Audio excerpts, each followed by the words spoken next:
민수기 5장 29에서 31절 말씀을 통해서 의심의 법이라는 제목으로 하나님 말씀 함께 나누겠습니다. 우리가 민수기 1장부터 4장까지는 이제 이스라엘 백성들이 그 광야를 갈 때 진행하는 순서, 그리고 각 지파가 해야 되는 역할, 또 레위 지파를 따로 하나님 부르셔서 그 레위에게 세 아들이 있었죠. 세 아들 무라리, 고핫, 또 하나는 뭐였습니까? 여기 게르손, 이렇게 세 아들이 있었는데 각자의 해야 될 역할에 대해서 하나님 말씀해 주셨죠. 그래서 1장부터 4장까지는 이제 어떻게 보면 구체적인 체계를 잡는 그런 것을 하나님 알려주셨고, 우리가 저번 시간에 나누었던 5장을 앞부분을 나누었는데, 그럼 하나님께서 이제 구체적인 이제 질서를 잡은 다음에 하나님 가르쳐 주실 것이 뭔가. 그래서 우리가 이것을 하나님의 속성을 알면 하나님이 이제 이것을 논하시겠구나, 이 말씀하시겠구나 예상을 했는데 우리에게 알려주신 것이 무엇이었습니까? 그 죄에 관한 것이었죠. 그래서 하나님은 공의의 하나님이시죠. 그래서 하나님은 사람은 사랑하시지만 죄는 미워하십니다. 우리도 신앙생활을 하면서 사람을 미워해서는 안 되죠. 원수를 사랑하고 그랬잖아요. 마귀를 사랑하라는 말은 아닙니다. 원수를 사랑하고, 너희가 너희를 사랑하는 자만 사랑하면 이건 이방 사람도 세상 사람도 다 하지 않느냐, 무슨 상이 있겠느냐 그랬죠. 그래서 사람은 사랑하되 죄는 미워하는 거예요. 그래서 온유한 심령으로 바로 서서 잘못된 자를 바로 잡아줘라 그랬죠. 갈라디아서 6장 1절인가요? 말씀해 보면 신령한 너희는 그러잖아요. 그래서 뭐 잘못된 게 보였으면 당신 그렇게 하면 안 됩니다. 온유한 마음을 가지고 바른 길을 갈 수 있도록 제시를 해줘야 된다. 그리고 덧붙여서 우리도 시험을 받을까 뭐 하래요? 두려워하라. 사람은 누구나 넘어질 수 있다는 거죠. 그래서 하나님께서 이제 앞부분 우리가 5장 1절부터 4절 말씀 가운데 하나님이 이 죄를 배격하고 그 죄와 더불어 이제 같이 가지 말아라. 그래서 시편 1편에 복 있는 사람은 죄의 길에 서지 않고 오만한 자들의 자리에 앉지 않고, 그렇죠? 그렇게 하나님이 기뻐하신 뜻을 행하는 자라. 그래서 죄에 대해서 5장의 앞부분을 우리가 나누었고요. 이제 5장은 크게 이제 이 몇 단락이 나눠져 있지만 사실은 11절부터 마지막 절은 한 주제를 가지고 말해주고 있고, 이제 5절부터 여기 10절까지 한 주제입니다. 그러니까 우리가 이제 여기 크게 두 단락으로 나뉘어서 살펴보려고 해요.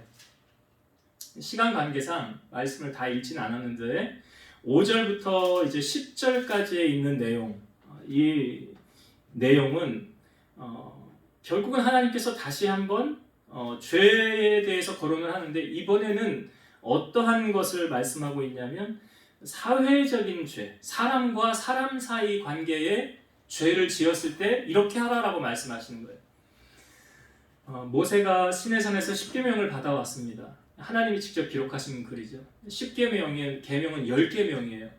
10계명 중에 1계명부터 4계명까지는 인간과 하나님 사이의 계명이고, 5계명부터 10계명까지는 인간과 인간 사이에 지켜야 할 계명이에요. 어떻게 보면 비율적으로 더 많죠. 사람과 사람 사이의 관계. 그러니까 지금 이스라엘 백성들이 출애굽을 했잖아요. 그리고 광야 길을 가잖아요. 인구가 얼마입니까? 장정만 60만이라고 그랬죠. 여자와 아이 합치면 뭐 더 많죠. 여러분, 우리가 그냥 60만, 그냥 쉽게 60만이죠. 줄 세워 놔보세요. 얼마나 많을까요? 그게 다 아브라함의 후손이라고 그랬잖아요. 그러니까 그 많은 사람, 우리가 이런 얘기 하잖아요. 여러분, 사람 있는 곳에 문제 있어요, 없어요? 우리가 왜 교회가 왜 문제가 많다고 그럽니까? 사람들이 모이는 곳이기 때문에 그렇잖아요. 그러니까 지금 이 광야 교회거든요. 광야 교회를 가고 있는데 60만 명이 넘는 사람들이 이동을 하고 있다. 문제가 있을까요, 없을까요? 많죠. 많아요. 그러니까 그것을 하나님이 아시고 그 문제에 대해서 미리 어떻게 하라는 거예요? 예비하는 거예요. 그 죄에 대해서. 그래서 하나님의 속성은 내가 거룩하니 너희도 거룩하라 말씀하셨잖아요. 에덴 동산에서 쫓겨난 이유도 무엇입니까? 죄를 지은 결과예요. 그러니까 하나님이 죄를 미워하시는데 그 죄에 대한 값을 지불하시는 거예요. 사람은 사랑하시지만 그 사람이 지은 죄에 대해서는 하나님이 그냥 간과하지 않는, 그냥 넘어가지 않는다는 거죠. 이것이 하나님의 마음에 합한 종이었다고 한 다윗조차도 그냥 하나님이 넘어가지 않았으니까 누구도 여기에서 예외는 없다는 거예요. 그래서 제일 좋은 것은 죄를 짓지 않는 거죠. 그러나 우리가 죄에 노출되어져 있으면 그 죄를 지었을 때 우리는 그러면 어떻게 이 문제를 해결해야 될까? 그것에 대해서 성경이 이제 알려주는 거예요. 자, 민수기 5장 6절부터 제가 8절 읽어볼게요. 6절부터 5장 6절부터 8절입니다.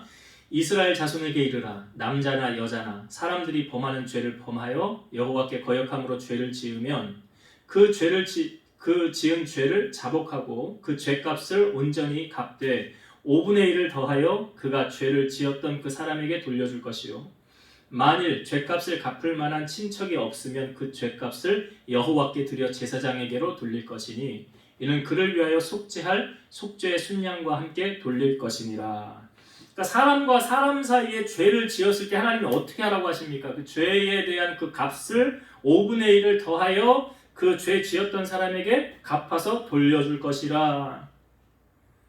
그러니까 하나님이 이것에 대해서 그냥 넘어가지 아니하시고 거론하시는 이유는 뭡니까? 여러분, 죄 문제를 해결하지 않고 지내는 개인이나 교회는 암에 걸리고도 건강한 채 하는 사람과 같다는 거예요.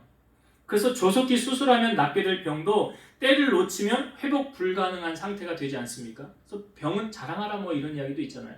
시간이 지나면 걷잡을 수 없으니까. 죄도 그렇다는 거예요. 죄도 그냥 감추고 가만히 있으면 아무도 모르겠지. 아니에요. 사람은 속일 수 있으나 하나님은, 아간이 걸렸잖아요.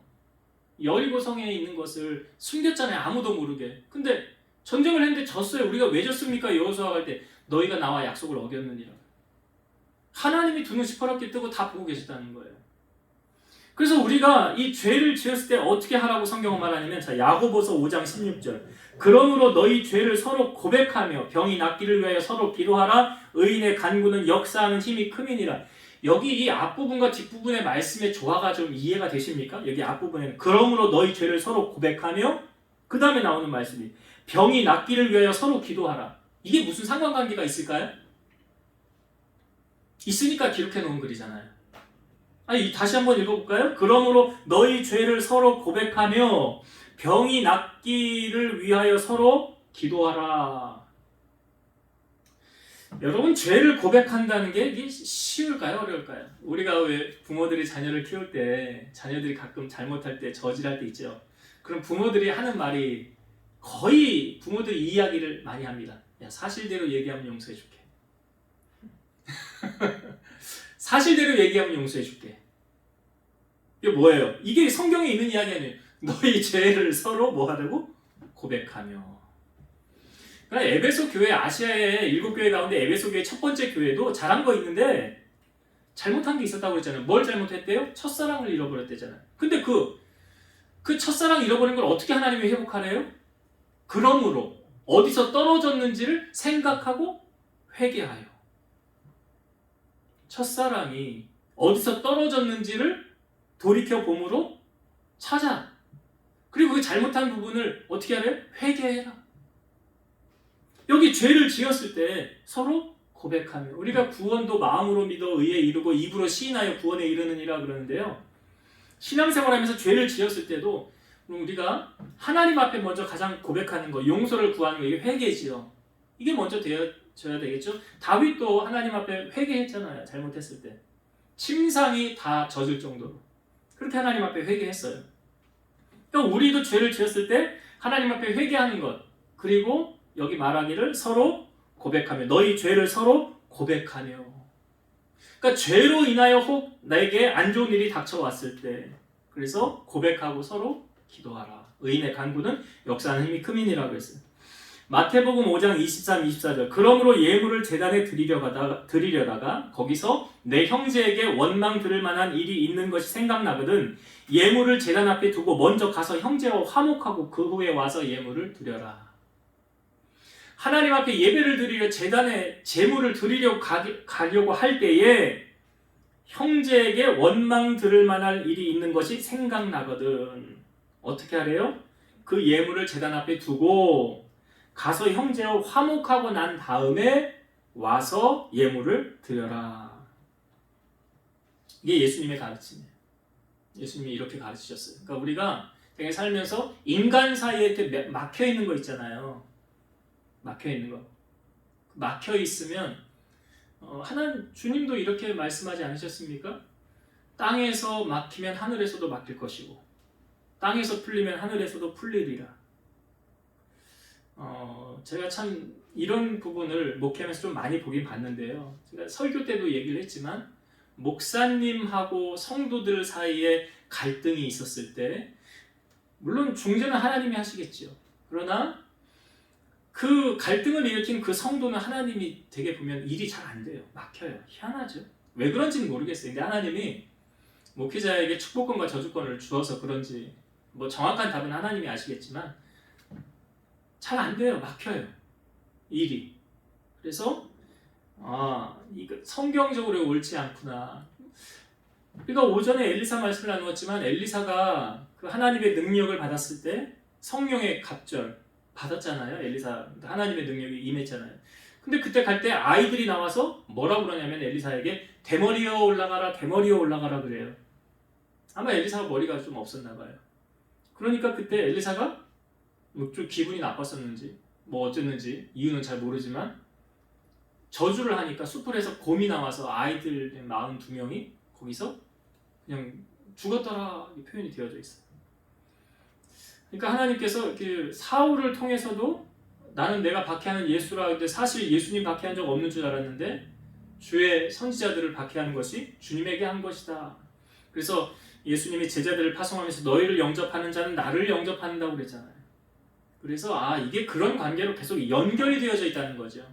그래서 상당히 참 조심해야 되는 거예요. 죄에 대해서는. 그래서 깨어 있어야 되고 어느 죄의 자리에 나는 죄 안 졌는데 근데 거기 같이 있었어요. 그럼 그 사람은 죄 안 진 걸까요? 아니래요. 그 성경에 동참죄를 졌다고 그러잖아요. 거기 같이 있는 것으로 나는 가만히 있었는데 바른 진리를 가르치고 바른 길로 인도하지 않았고 그냥 잠잠하고 있었다고 나는 그냥 가만히 있었는데 그래도 죄를 진 거예요. 동참죄를 진 거예요. 그래서 오늘 성경에 보면 이 부분을 대해서 이 죄에 대해서 하나님이 얼마나 예민하십니까? 너희 죄를 졌으면 이 죄를 해결하고 넘어가라고 말씀하시는 거잖아요. 고백하는 것처럼. 그리고 손해를 끼쳤으면 어떻게 하래요? 또 5분의 1을 더해서 갚아주라.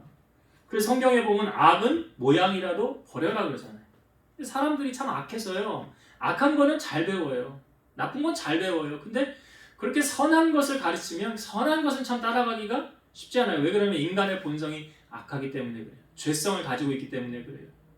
그래서 하나님은 죄하고 같이 일하시지 않는다. 그래서 이스라엘 백성 공동체를 향하여서 이 광야 생활하면서 우리가 민수기 계속 보겠지만 죄로 인해서 하나님이 계속 걸러내는 작업을 광야 40년 동안 하시는 거예요. 거기 하나님의 약속의 땅에 들어가지 못할 자들, 보면 이제 민수기 나누겠지만 불평한 자, 원망한 자 이런 사람들 다 걸러내시거든요. 불에 타서 죽기도 하고 여러 방법으로. 그래서 하나님은 죄를 참 싫어하시는구나. 그걸 아셔야 돼요. 그래서 절대로 죄와 타협하지 마시고 우리 죄를 고백하면서 항상 정결을 유지하면서 나아가야 된다는 것이 이제 10절까지의 내용이고요. 11절부터 마지막 절에는 참 성경을 보면서 제가 좀 많이 웃었어요. 이게 의심의 법, 제가 제목을 이렇게 정하지 않았습니까? 오늘 우리가 읽은 본문에도 이 법은 의심의 법이니 의심의 법이다. 성경에 이런 의심의 법이 뭔가? 이건 쉽게 말하면 아내의 간통 절차를 밝히는 조사예요. 이게 의심의 법이래요. 그러니까 앞부분은 지금 사회적인 범죄를 다룬 것이라고 한다면 사회의 기초가 되는 가정 안에서의 부정 방지를 하기 위해서 규례로서 정한 법이 뭐냐면 의심의 법이에요. 여러분 하나님이 처음 세상을 만드실 때 교회를 먼저 만드셨어요? 가정을 먼저 만드셨어요? 가정을 먼저 만드셨어요. 가정이 사회의 가장 기초 단위예요.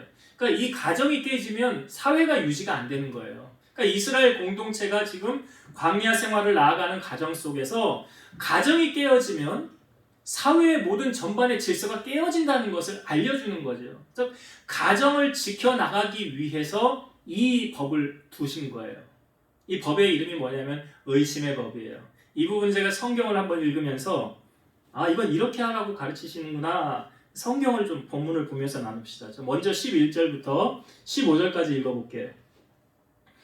여호와께서 모세에게 말씀하여 이르시되 이스라엘 자손에게 말하여 그들에게 이르라. 만일 어떤 사람의 아내가 탈선하여 남편에게 시니를 저버렸고 한 남자가 그 여자와 동침하였으나 그의 남편의 눈에 숨겨 드러나지 아니하였고 그 여자의 더러워진 일도 증인도 없고 그가 잡히지도 아니하였어도 그 남편이 의심이 생겨 그 아내를 의심하였는데 그의 아내가 더럽혀졌거나 또는 그 남편이 의심이 생겨 그 아내를 의심하였거나 그 아내가 더럽혀지지 아니하였거든 그의 아내를 데리고 제사장에게로 가서 그를 위하여 보리가루 10분의 1 에바를 헌물로 드리되 그것에 기름을 붓지 말고 요향도 두지 말라. 이는 의심의 소재요 죄악을 기억나게 하는 기억의 소재라. 자, 사건의 발단은 어떻습니까? 어떤 아내가 있었는데요. 남편이 가만히 봐도 우리 아내가 좀 탈선한 것 같아. 세상 말로 말하면 바람을 핀 것 같아. 근데 이거 증인도 없고 증거도 없고 이거 어떻게 하면 좋지? 어떻게 하면 좋지? 이 문제를 그래서 이 남편이요 아내에게 의심이 생겨서 이 문제를 가지고 누구를 찾아가냐면 제사장을 찾아가는 거예요. 제사장.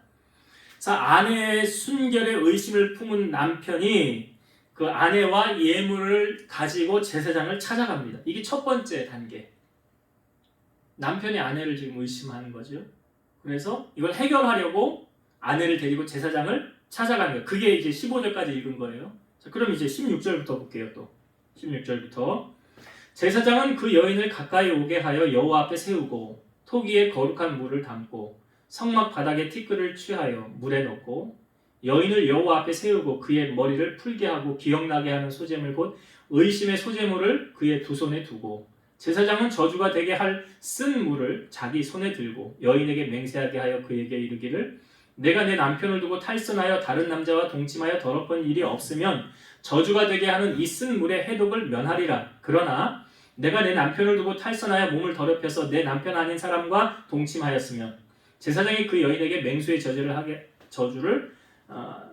저주의 맹세를 하게 하고 그 여인에게 말할지니라. 여호와께서 내 넓적다리가 마르고 내 배가 부어서 내가 내 백성 중에 저주거리 맹세거리가 되게 할지니라. 이 저주가 되게 하는 이 물이 내 창자에 들어가서 내 배를 붓게 하고 내 넓적다리를 마르게 하리라 할 것이요 여인은 아멘 아멘 할지니라. 자, 이 두 번째는 이제 어떻게 한대요? 제사장이 그 의심받은 여인이 오면은 그 쓴 물을 그것을 받아가지고 저주의 적용을 주지시키고 맹세시키는 거죠. 너 만약에 이제 이 쓴 물을 이걸 딱 준비해 놨다가 네가 만약에 이런 나쁜 일을 한 사실이 없으면 이거 네가 마셔도 아무 상관이 없어. 근데 네가 만약에 나쁜 일을 했어. 근데 이 물을 마시면 어떻게 된대요? 이 물이 내 넓적다리에 들어가서 배가 붓고 넓적다리 마르게 할 것이라. 그러니까 똑같은 물인데 내가 깨끗하면 아무 효용이 없고 그냥 괜찮고 내가 만약에 잘못했으면 이런 일이 나타난다라는 거예요. 자, 그 다음에 마지막 단락 볼게요. 23절부터 28절까지 봅니다. 제사장이 저주의 말을 두루마리에 써서 그 글자를 그 쓴 물에 빨아놓고 여인에게 그 저주가 되게 하는 쓴 물을 마시게 할지니 그 저주가 되게 하는 물이 그의 속에 들어가서 쓰리라.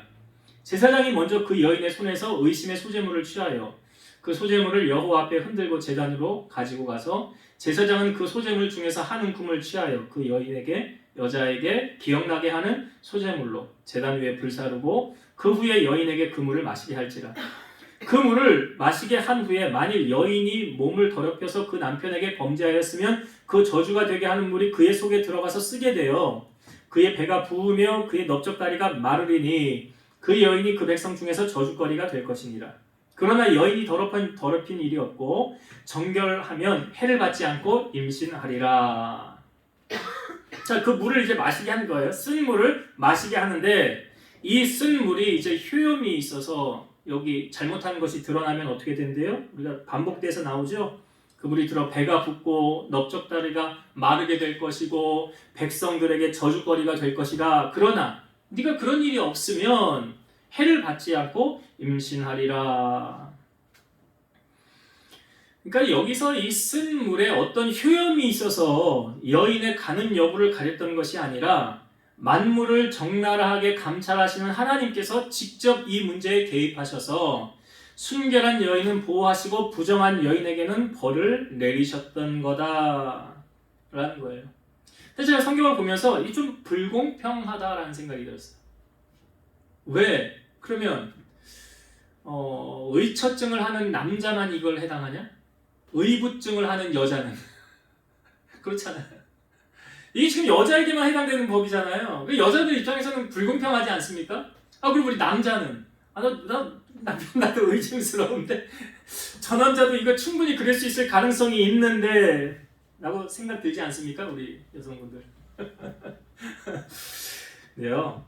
이 성경에서 이걸 이렇게 이야기합니다. 디모데전서 2장 14절. 아담이 속은 것이 아니고 여자가 속아 죄에 빠졌습니다. 선악과를 누가 먼저 먹었대요? 하와가 먼저 먹었대요. 근데 사실 이건 이렇게 함으로 말미암아 여자의 생명을 지키는 법이 됐어요. 레위기 20장 10절 보면 누구든지 남의 아내와 간음하는 자, 곧 그의 이웃의 아내와 간음하는 자는 그 간부와 음녀를 반드시 죽일지니라. 그러니까 간음의 혐의를 받고 무죄하게 죽을 수 있는 여인들을 오히려 이 법을 통해서 그 여인을 보호하고 생명을 지키고 명예를 회복하게 할 수 있다. 그렇죠. 억울한 누명 쓰고 괜히 죽을 수도 있는 거잖아요. 근데 이 법은 사람을 죽이거나 해하지는 않더라. 근데 이제 이 말씀 속에서 주시고자 하는 그런 메시지는 뭐냐? 우리가 기억해야 할 두 가지가 있는데요. 하나님께서 이건 지금 좋은 가정, 그러니까 화목한 가정을 세우기 위한 가정의 법이잖아요. 그러니까 이 가정의 법, 화목한 가정, 하나님이 원하는 가정을 세워나가기 위한 두 가지를 기억하라는 거예요. 첫 번째 뭐냐면 10계명 가운데 7번째 계명을 꼭 지켜라. 뭔지 아세요? 간음하지 마라. 10계명 가운데 7번째. 이 부부 사이에 이 7번째 계명을 지키지 않는다면 가정을 기초 단위로 세워지는 사회가 온전할 수 없는 거예요. 그 가정이 무너지면 사회가 온전하게 될까요? 아니, 가장 작은 단위인 가정이 무너지면 사회에도 역기능적인 현상들이 많이 발생하는 거예요. 그러니까 온전한 가정을 세워나가기 위해서 7번째, 10계명의 7번째 계명을 꼭 지켜야 된다. 해도 지키기도 되고 안 지켜도 우리나라에서 이 법이 없어졌죠. 왜 없애는지 모르겠는데 성경적으로 보면 지켜야 되는 법인데 아무튼 크리스찬은 10계명을 지켜야 되니까 이것을 7번째 계명을 지켜라. 두 번째, 평화로운 가정을 유지하기 위해서는 서로를 신뢰할 수 있어야 된다. 신뢰할 수 있어야 된다. 이 신뢰의 반대는 불신이죠. 불신해서는 안 돼요, 부부간에. 그러니까 부부관계는 확실한 신뢰를 바탕으로 해서 세워줘야 되는 거예요. 부부가 서로 의심하게 된다면 그 가정은 파국으로 치닫을 수 있게 되는 거죠. 여러분, 남녀가 만나서 연애를 하다가 결혼을 왜 합니까? 결혼을 왜 해요? 가정을 왜 세우는 겁니까? 이제 결혼하는 순간 어떻게 되는 거예요? 남자에게 있어서 모든 여자는 다 돌이야. 돌처럼. 여자에게 있어서 모든 남자는 다 뭘로 봐야 돼요? 근데 아닌가 봐? 그런 의미로 여러분 결혼하시는 거라고. 그런 의미로 결혼하셨죠? 네? 아니에요? 후회하고 계세요 지금? 다 돌이라고. 내가 이제 결혼하면 다른 남자 다른 여자가 내 아내 저것만 그렇지. 그러니까 이게 뭘 말씀드리는 거냐면 신뢰와 사랑을 바탕으로 가정이 세워져야 돼요. 아니, 서로 의심하면 어떻게 삽니까 그거? 계속 의심하고 서로 신뢰해주지 못하고 믿어주지 못하면 그 가정에 행복이 있을까요? 그걸 하나님도 원하지 않는 거예요. 그걸 원하지 않는 거예요. 그러니까 행복한 가정, 아름다운 가정을 세워나가기 위해서는 뭐 해야 된다? 신뢰해줘. 그러니까 남녀가 연애에서 처음에는 사랑으로 막 불꽃이 펴서 이렇게 살지만 세월이 지나면요. 계속 가나요? 연애해보신 분들은 알잖아요. 연애하면 그 좋은 호르몬 그게 뭐 1년 6개월 나온다고 그러나요? 네? 그 서로 눈이 뿅 가게 멀게 만드는 그 1년 6개월 지나면 이제 다 보이는 거예요. 예전으로 돌아갔는데. 그러면 뭐예요? 부부간의 그 관계가 신뢰 아니에요? 신뢰. 서로 믿어주는 거. 서로 믿어주는 관계. 그게 가정을 이끌어가는, 지탱해주는 것이 된다는 거죠. 자, 이제 말씀을 정리하고 마칠게요. 오늘 민수기 5장 이제 크게 두 단락으로 나눠 살펴보았습니다. 앞부분에 우리가 사회적인 죄를 지었을 때요. 사회적인 다른 사람과 다른 사람의 죄를 지었을 때 어떻게 성경은 이게 해결하라고 말합니까? 죄에 가서 고백하고 그리고 그 죄를 잘못한 것에 대한 5분의 1을 더하여 준다고 그러죠. 보상을 해주는 거예요. 내가 잘못해서 손에 끼친 거에 대해서 보상을 해주는데 여기 말씀해 보니까 그 죄를 보상받을 만한 사람이 없으면 어떻게 하래요? 제사장에게로. 이런 경우들이 있어요. 오늘날에 살면서 어떤 분이 글을 읽다가 자기 예전에 정말 좀 이게 안 좋은 기억인데 그 사람들이 해코지했는데 도저히 찾을 방법이 없고 보상을 해주고 싶은데 해줄 수가 없는데 어떻게 하면 좋겠습니까? 라고 할 때 이 말씀을 듣고 교회에 하나님께 대신 그것을 갚았다고 그러더라고요. 성경적인 거니까. 그래서 사회적인 죄에 대해서도 지금 그 공동체 광야 교회를 이끌어감에 있어서 이런 죄로 인해서 계속 그러니까 죄가 또 다른 죄를 낳잖아요. 거짓말이 또 다른 거짓말을 낳듯이. 그러니까 그런 것을 차단하기 위해서 하나님이 이렇게 말씀하신 거고, 두 번째 의심의 법. 이것은 이제 뭐 그거 눈에 정확하게 보여지는 것은 아니지만 사실은 이것은 가정을 깨지 않고 화목하게 세워나가기 위한 하나님의 방편이었다라는 것. 그래서 우리가 하나님이 교회를 세우시기 전에 가정을 세우셨는데 그 가정 안에 꼭 지켜야 될 서로 간에 가정이라는 것은 남자와 여자가 만나서 하나가 되어지는 거 아닙니까? 서로 간에 신뢰하고 말씀 안에 굳게 세워지고 믿어주면서 하나님의 계명을 지키며 살아갈 때 아름다운 가정이 세워집니다. 그 가정을 기초로 사회가 세워지는 거잖아요. 그래서 우리의 가정이 이렇게 하나님 보시기에 아름다운 가정으로 세워지기를 주의 이름으로 축원드립니다. 기도하시겠습니다. 살아계신 하나님 감사합니다. 하나님은 공의 하나님이시라 죄를 미워하시고 죄를 가까이 하지 아니하십니다. 사람은 사랑하시되 죄에 대한 값을 지불하게 하십니다. 오늘 이스라엘 공동체가 사회적으로 서로 죄를 지었을 때 그 죄를 고백하고 그 죄에 대한 대가를 5분의 1을 더해서 보상해 주라고 하셨습니다. 우리가 이 땅에 살면서 죄를 안 짓는 것이 가장 좋지만 혹 내가 잘못했을 때 부지 중에 실수하였을 때에 그것을 고백하고 돌이킬 수 있는 자가 되게 하시고 또한 나로 인하여 상처받은 자 가서 용서를 구하고 그의 상처를 치유해 줄 수 있는 그런 성숙된 믿음의 사람 되게 하옵소서. 또한 사회의 가장 작은 단위인 기초 단위인 가정에 대해서 오늘 말씀하실 때 하나님은 그 가정 안에 하나님의 사랑이 풍성하고 또한 부부간에 서로 신뢰하는 아름다운 가정을 세우기를 원하신다는 것을 말씀을 통하여 알려주셨사오니 우리 사랑하는 성도들의 가정이 이런 신뢰를 바탕으로 아름답게 세워지며 하나님 보시기에 참 좋았더라 칭찬받는 가정들이 다 되게 하옵소서. 이제는 우리를 모든 죄악 가운데서 구속하신 예수 그리스도의 은혜와 하나님의 사랑하심과 성령님의 내주 교통 인도 역사 충만케 하심이 사랑하는 성도들 머리 위에 저들의 가정 위에 이 재단과 나라와 민족 위에 이제로부터 영원토록 함께 있을지어다. 아멘.